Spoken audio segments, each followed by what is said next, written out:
とうとう運転席に誰も乗っていないテスラモデル Y が公道を堂々と走っている姿が目撃されました。しかもその車体にはテスラが長年描いてきた未来の象徴、ロボタクシーのロゴがしっかりと貼られていたんです。これまで何年も語られてきた完全自動運転によるロボタクシー構想がいよいよ現実になろうとしています。しかも正式な運用開始はすぐそこです。おはようございます。ケンです。今日はこのロボタクシー計画の最新情報、背後にある FSD の技術の進化、そしてテスラ株やブランドに影響を与えるいくつかの重要な動きまでわかりやすく整理していきます。ぜひ最後までご覧ください。まず最初に今日のニュースの結論からお伝えしていきます。テスラは2025年6月22日からテキサス州オースティンで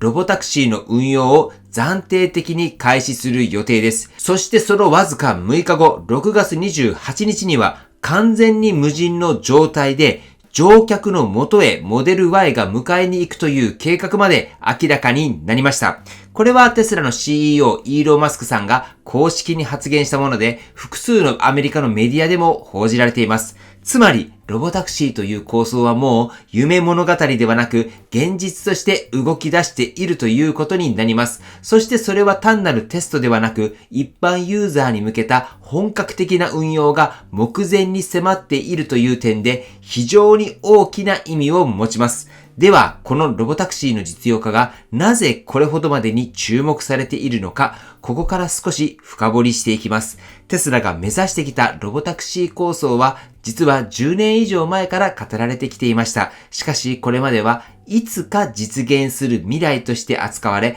実際のサービス提供には至っていませんでした。ところが今、テキサス州オースティンで始まろうとしている取り組みは単なる実証実験ではありません。正式な運用として明確なスケジュールが提示され、運転席に誰もいない車が実際に街を走っているんです。そしてこれはほんの始まりに過ぎません。イーロン・マスクさんはこのロボタクシー展開について数ヶ月のうちに1000台規模にまで拡大し、最終的には2026年末までに100万台以上の無人運転車を世界中に展開する計画であることを示唆しています。つまり今回の動きはテスラが自動運転の未来に本気で踏み出した瞬間であり、それによって私たちの移動手段、そして自動車業界そのものが大きく変わっていく可能性があるんです。このロボタクシーの展開を支えているのがテスラの FSD、つまりフルセルフドライビングの技術です。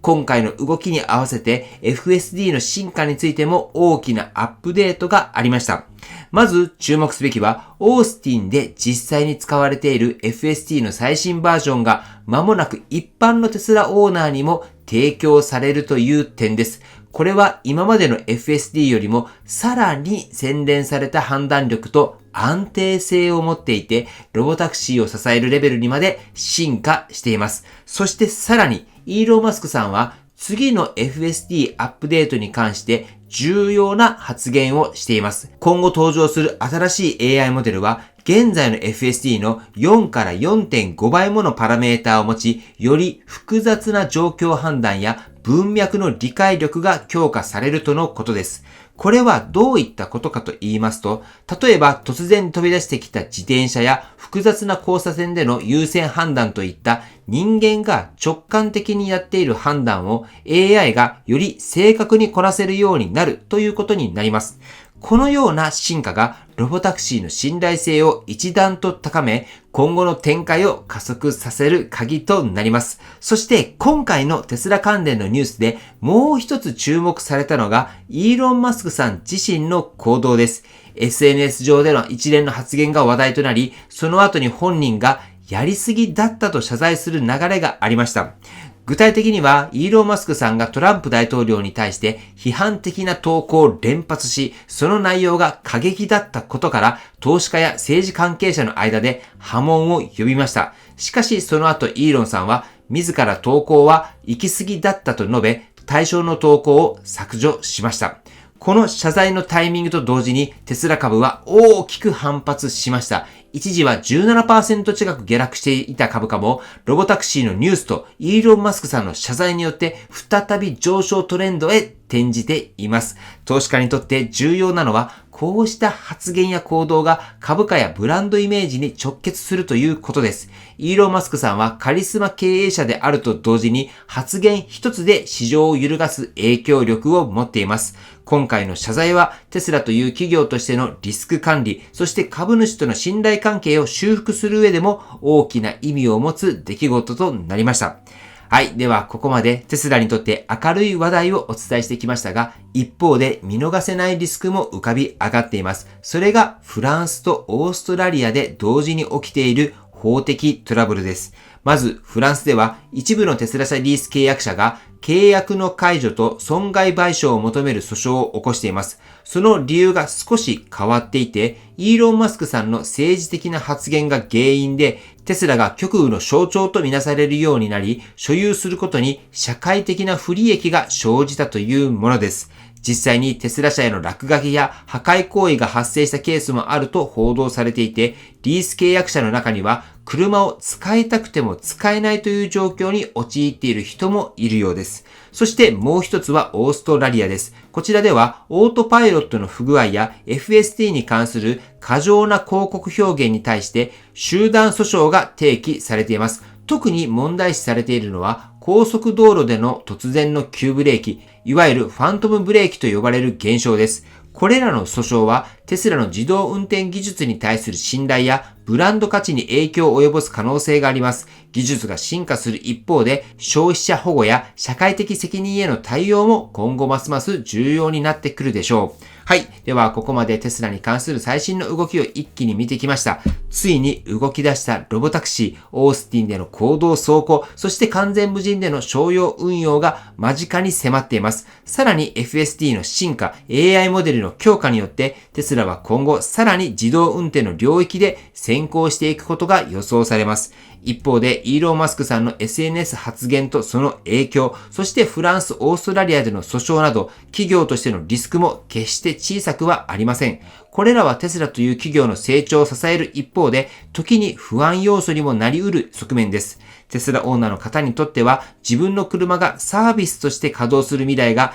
現実味を帯びてきていますし、投資家の方にとっては、この変化が収益性や株価にどうつながるのか見極める局面に入ってきたとも言えます。皆さんは今回のテスラの動きをどう見ますか？ロボタクシーは社会を変えるものなのか、それともまだ乗り越えるべき壁がたくさんあるのか、ぜひ皆さんの意見をコメントで教えていただければと思います。はい。では最後にテスラの株価をチェックしておきましょう。本日は本編でもお話ししましたが、上昇しておりまして、現在330ドルを回復してきております。はい。では本日の内容は以上です。今回の動画が参考になったと思われたら、高評価をよろしくお願いします。僕の YouTube は毎日発信しています。僕の YouTube をご覧になってもらえば、テスラの情報はほとんど網羅すると思いますので、チャンネル登録がまだな方はチャンネル登録をお願いします。では今日もご視聴していただきありがとうございます。テスラのある生活を楽しんでいきましょう。ではまた。